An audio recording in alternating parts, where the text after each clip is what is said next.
Il y a deux pères. Le premier a fait de grandes études, il a un doctorat, un bon poste, un salaire confortable. Le deuxième n'a même pas fini le lycée. Devine lequel des deux est mort en laissant des factures impayées. Et lequel est devenu l'un des hommes les plus riches d'Hawaï. Ouais, c'est le contraire de ce qu'on nous raconte depuis l'école. Cette histoire, c'est celle de Robert Kiyosaki, l'auteur de Père riche, Père pauvre, le livre de finances personnelles le plus vendu de tous les temps. Plus de 40 millions d'exemplaires.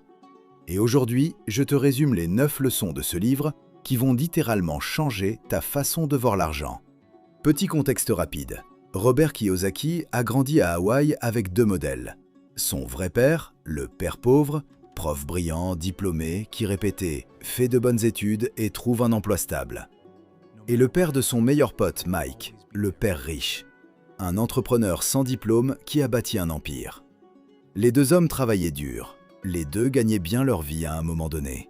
Mais l'un finissait chaque mois à découvert, et l'autre construisait une fortune. La différence ? Pas le salaire, pas la chance, leur façon de penser l'argent. Et c'est exactement ce qu'on va décortiquer. C'est parti. Leçon numéro 1. Les riches ne travaillent pas pour l'argent. À 9 ans, Robert demande au père riche de lui apprendre à devenir riche. Réponse du père riche : « Ok, mais tu bosses pour moi. » Il le fait travailler dans son épicerie pour 10 centimes de l'heure. Une misère. Au bout de 3 semaines, Robert craque et veut démissionner. Et là, le père riche lui sort : « Bravo, tu penses déjà comme la plupart de mes employés. » Boum. La majorité des gens passent leur vie dans ce qu'il appelle la rat race, la course du rat. Tu bosses, tu es payé, tu dépenses, tu rebosses. Et si tu gagnes plus, tu dépenses plus. La roue tourne, mais tu n'avances jamais. La leçon ? Les pauvres et la classe moyenne travaillent pour l'argent. Les riches font travailler l'argent pour eux. Robert et Mike ont fini par ouvrir une mini-bibliothèque de BD payante gérée par la sœur de Mike. 9,50 $ par semaine qui tombaient sans qu'ils lèvent le petit doigt. À 9 ans, ils avaient compris le principe d'un actif. Leçon numéro 2. Actif contre passif, la seule règle qui compte. Un actif, c'est quelque chose qui met de l'argent dans ta poche. Un passif, c'est quelque chose qui en sort. Un appartement loué qui te rapporte un loyer ?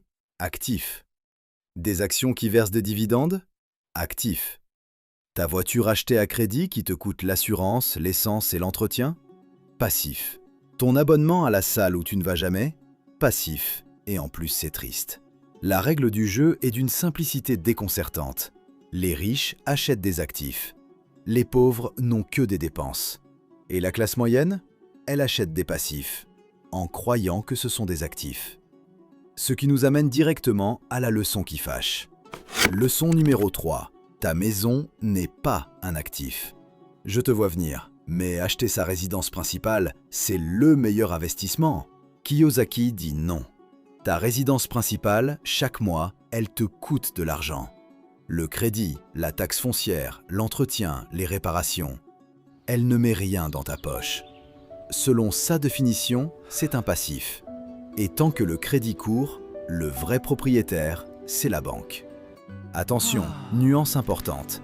Il ne dit pas « n'achète jamais de maison ». Il dit « ne te ruine pas pour acheter le plus gros bien possible en croyant investir, alors que tu t'enchaînes à 25 ans de mensualité ». L'ordre malin, c'est « construis d'abord des actifs qui génèrent des revenus et laisse ces revenus payer ta maison ».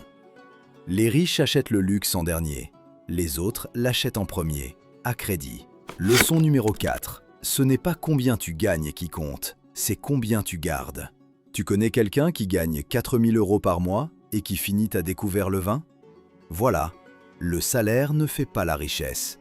Kiyosaki a vu des footballeurs, des stars, des cadres à gros salaires finir ruinés.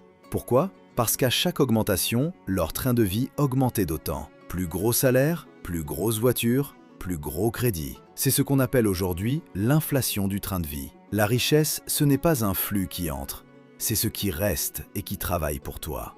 Un serveur qui garde 300 € par mois et les investit devient, avec le temps, plus riche qu'un cadre qui dépense tout. Les maths sont cruelles, mais elles sont de ton côté si tu commences tôt.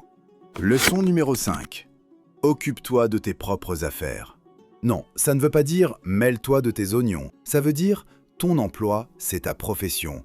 Ta colonne d'actifs, ce sont tes affaires. Et la plupart des gens passent 40 ans à s'occuper des affaires de quelqu'un d'autre. Tu enrichis ton patron, ta banque et l'État, dans cet ordre, et toi, tu passes en dernier. Kiyosaki ne te dit pas de démissionner demain matin sur un coup de tête. Il dit « garde ton job, il paie tes factures ». Mais en parallèle, chaque mois, nourris ta colonne d'actifs. Un peu d'investissement en bourse, un projet qui génère des revenus, une compétence monétisable. Ton emploi te fait vivre, tes actifs te rendront libre. Les deux n'ont pas le même rôle, et le deuxième, personne ne s'en occupera à ta place. Leçon numéro 6.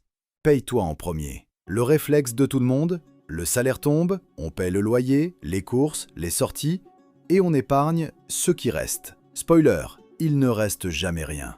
Le père riche fait l'inverse. Le salaire tombe, il investit d'abord une part fixe dans ses actifs, et il vit avec le reste. C'est ce qu'on appelle se payer en premier. Toi d'abord, Netflix ensuite. Concrètement, en 2026, c'est ultra simple. Un virement automatique le jour de ta paie, même 50 ou 100 euros, vers ton compte d'investissement. Tu ne le vois jamais passer, donc tu ne le dépenses jamais. Et le petit bonus psychologique de Kiyosaki, quand la pression monte, tu deviens créatif pour trouver plus de revenus au lieu de sacrifier ton épargne. Leçon numéro 7. Travaille pour apprendre, pas pour l'argent. Question piège du père riche. Entre un job qui paie 200 euros de plus par mois et un job qui t'apprend la vente, la négociation ou le marketing, lequel tu choisis? La plupart des gens prennent les 200 euros. Grosse erreur à long terme. Kiyosaki, lui, a bossé chez Xerox, pas pour le salaire, mais pour apprendre à vendre, parce qu'il était timide et que ça le terrifiait. Cette compétence lui a rapporté des millions ensuite. Au début de ta carrière, la connaissance rapporte plus que le salaire. Chaque compétence que tu empiles, vendre, communiquer, gérer, créer, c'est un multiplicateur pour toutes tes futures sources de revenus. Leçon numéro 8. La peur et le cynisme coûtent plus cher que l'échec. Pourquoi tout le monde connaît ces principes et presque personne ne les applique? Kiyosaki répond 5 obstacles. Les deux pires, la peur et le cynisme. La peur de perdre de l'argent d'abord. Tout le monde l'a, même les riches. La différence, c'est la réaction. Le pauvre évite le risque à tout prix, donc il ne commence jamais. Le riche apprend à gérer le risque. Les gens qui évitent l'échec évitent aussi le succès. Le cynisme, ensuite. C'est le pote qui te dit « la bourse s'est truquée, l'immobilier va s'effondrer, de toute façon c'est mort pour nous ». Les cyniques critiquent, les gagnants analysent. Le doute qui te fait creuser un sujet, c'est sain. Le doute qui te fait rester immobile pendant 10 ans, c'est lui qui te ruine. Leçon numéro 9. Ton esprit est ton actif le plus puissant. On termine avec la leçon qui résume tout. Le père pauvre disait « je ne peux pas me le permettre ». Point final, le cerveau s'arrête. Le père riche interdisait cette phrase chez lui. Il exigeait la question « comment puis-je me le permettre ?» Et là, le cerveau se met au travail. Une phrase ferme ton esprit, l'autre l'ouvre. Ce n'est pas de la pensée positive de gourou, c'est un réflexe d'entraînement mental. Ton cerveau est un muscle. Chaque fois que tu cherches une solution au lieu d'une excuse, tu le renforces. L'argent, ce n'est pas ce qu'il y a sur ton compte aujourd'hui, c'est ce qu'il y a dans ta tête. Les fortunes se construisent et se perdent, mais l'intelligence financière, une fois acquise, personne ne peut te la reprendre. Maintenant, sois honnête. Laquelle de ces 9 leçons t'a le plus marqué? Dis-le-moi en commentaire, je lis tout et je réponds à tout le monde. Et si tu veux continuer sur ta lancée, j'ai résumé L'investisseur intelligent de Benjamin Graham juste ici. C'est le complément parfait à cette vidéo. Abonne-toi si ce n'est pas déjà fait et on se retrouve dans la prochaine. Ciao!